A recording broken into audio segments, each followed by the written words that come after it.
is Esther Davis with our third segment with the magnificent, masterful Mr. James Madison Brown. I do want to say thanks again to the South Dallas Cafe. They're always great hosts, great sponsors. And when you come by the South Dallas Cafe, there are papers here, and my articles are in the papers. So we got Miss Price came by today. We have a great picture of you and Miss Price, the owner of this beautiful place. And we're wrapping up, not permanently, because he's going to come back after his 92nd birthday. We're wrapping up with James Madison Brown because you took full advantage of the GI Bill. That's what you told us the last time we were together. This time, you have traveled a lot. I mentioned you just got back from Haiti, and what we're going to talk about right now is the countries you have been to with the art exhibit. Right. All right. Okay. Now, Where do you want to start? First, I got involved with a group that was in New York that had, they wanted a statue made. Like a sculpture? Sculpture. And they gave me They gave you the clay and then... it was a piece of... What is that called? Plaster Paris I or don't know whatever? what they call it, but I put any design on it. Yeah, Okay. Yeah. And as a result of that, they wanted me to make some sort of design. So anyway, what happened was they said they wanted my shoe, a shoe too. Now they had heard about me. This was in Prince of Wales, so it was in Great Britain. Great Britain, okay. Right, Okay. and they wanted one of the shoes that I painted with. Did you have these shoes on, or they were somebody else's shoes? No, it was, these were, they were, well later they did. Okay. Because they had an exhibit of my shoes there. Okay. So I sent them a shoe, I painted it. So, but that was in, what was that? It was in Poland. Okay. Yeah, From Great Britain to Poland. Yeah, and they had a special exhibit of that. And then they said, then I did a exhibit in, where was it? Well, I guess the next one of the next ones were actually in Haiti itself during the revolution in Haiti, and Napoleon. That because Haiti is an interesting country because we have a Poland group in Poland. We still have a Poland group because in Haiti? when Napoleon sent them over to put down the revolution, they had the same aims as the Tsar. And then what happened as a result of that, they said, gee, we'll stay here and fight with you because we have the same aims. And they did, and they gave them a whole city. I was at that city, and we did it in Napoleon. He was supposed to go to Russia at the time, and he was trying to get it on. But basically, Haitians are French. Rich Haitians are Rich French. Haitians are French. Okay. French. But basically, they are not French. These are people who have money. What Aristide, who was a great president of Haiti, changed the national language to the national language of Haiti. He changed the national Language. But you still have people from Polish people Yeah. that are still there. Okay. Still okay. there. Okay. And so that was It's one of the stuff.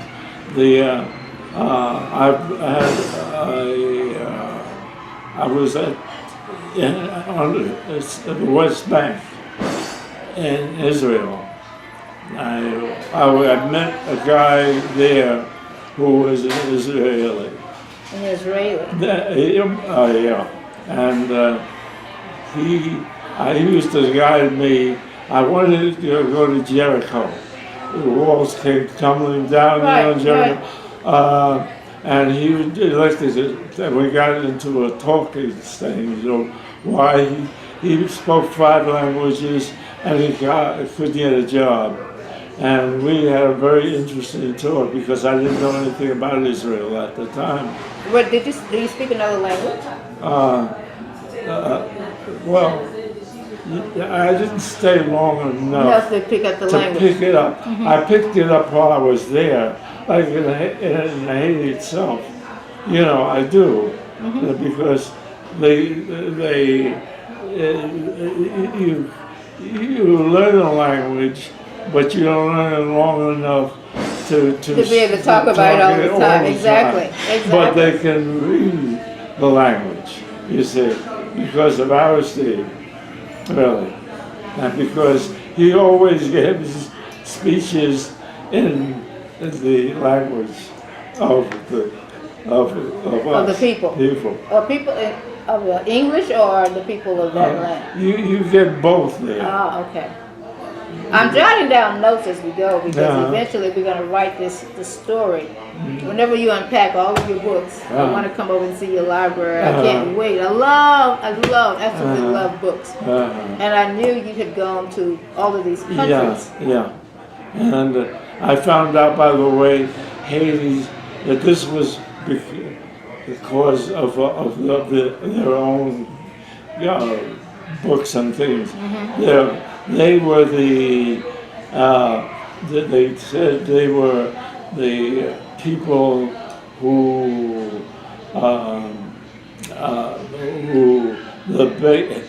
the export was diamonds. I said, diamonds? Let me look that up. And I said, yes, let's look that up. And I finished diamond lines there. And then I learned, I said, hey, that sounds like South Africa. That's what the diamonds, that's why they discovered a lot of the larger diamonds in Africa, not in Haiti. Yeah. Do you have Africans in Haiti? Africans in Haiti? Yes. Many. Many. But it was at the time Mandela was the president. And so I traced that back to what Israel was all about. You see, that was an interesting journey. And then no one mentions the colony of black folks in Haiti. I mean, in Africa. The colonies? Yes, the history of Haiti, of Israel, is widely, how shall we put it? When you look at the history, they were many blacks that settled in Israel. For a long time. Colonies of blacks in Israel. And so... No, we don't hear about all of that history. I know. But with your travels, you have been able to document a lot of that history. For the rest of us to read about. Right. And then I did an exhibit in Spain. in Moorish Spain. Morris, M-O-R-R-I-S? Yeah. So wow. You just maneuver, and we don't think about African Americans doing that much travel and the research that you do before you get there. Yeah. And no problems at all, just traveling. Right, that's right. With that big smile on your face. I love he goes to Spain, he does in the art exhibit. You are one of the founding members of the Southwest Art Show that comes into here. Yes, yes. And it leaves here and goes to New York, or it comes from New York down here? Which way does that travel? Both ways. Both ways? Yeah. And they have that here every Yeah. year in Dallas at the African American Museum. But by the way, they're trying to get away from Spain, you know, now. There's a whole revolution going on with the Moors down to Spain. So you won't be going down there anytime soon? I don't know. You don't know? I'm for the Moors, you know. I remember the Moors, history of the Moors, you know.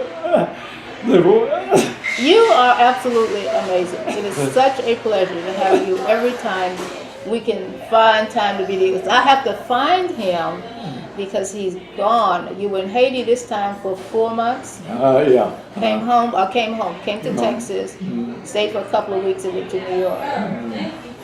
Before we go, give me some advice for other 90-year-olds that are in your 90th decade. How do you get all of this done? How do you get everything done? You're 91 years old. How do you get all of this done? I said keeping fit. Keeping fit. Yeah. And do you exercise every day? I go twice a week to work out. You go twice a week to work out. Oh, right. And and lifting weights and shoulders lifting. And, as I said, I also have a exercise on my legs where you have lifts on your legs? You can lift up one first while you lift up one leg, and then you lift up 2 legs. So are you doing the bicycle? Are you doing this? What are you doing? This is, you're sitting and you're holding on to this. On the thing in the back here, okay. Yeah, and you press, your legs are pressed against it's like a pillow-like type thing, but it's not a pillow, really, you know. And you get where you go down to one leg, and you start pressing that one leg, and you are just amazing, and I love having James Madison Brown on the show. Of course he'll be back. He's going to unpack all of these books that he brought in from New York, and I'll catch him between trips again. When are you going to come back to see me? When are you going to be available? Because you're going back to Haiti. Yeah. This is June. When are you going back? For your birthday or later? No, I'm going back because I have good money coming in on let's see, October, November, really. Oh, you'll be here for a while. Yeah, November, because that's the best time to go because it's... it's going to get cold by here. the way, the word Haiti, you know the definition of Haiti? No, I don't. No. Haiti,